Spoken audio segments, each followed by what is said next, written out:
ეხა მე რომ მივიდე მაგალითად და ეხა სა რო გავარტყა.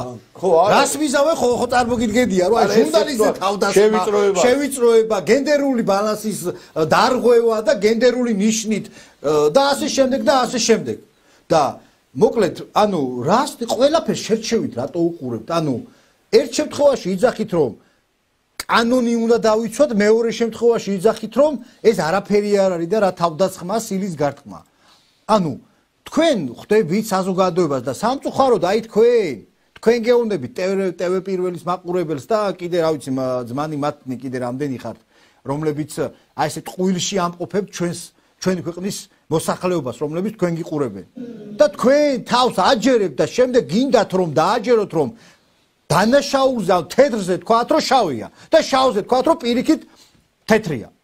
აი ესე აი ამ ტყუილში გვაცხოვრებთ უკვე რავი რა წლებია უკვე რა ბავშვობიდან ეგრე ხართ.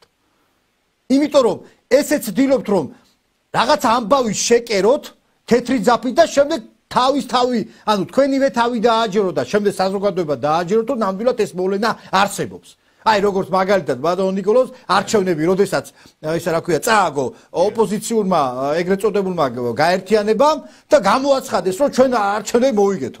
მე რამდენი არა მე იგი ანუ ცალკე სამყაროა შექმნილი ამ ტელევიზიებს და აი ამ საზოგადოებას რომლებიც ახლა რუსთაველზე დადიან და ხან იმის რა ქვია მეზობლების მარშიო და ხან ვაკელების მარშიო და ხან რა მარშებს აღარ იგონებენ რომ რაღაცა საზოგადოება შეცდომაში შეიყვანო რომ თითქოს ბევრნი არიან. თორე რეალურად რამდენიც ხარ ხო ყველამ კარგად ვიცით ხო ყველა მივიდა არჩევნებზე და გაამოხატა თავისი პოზიცია.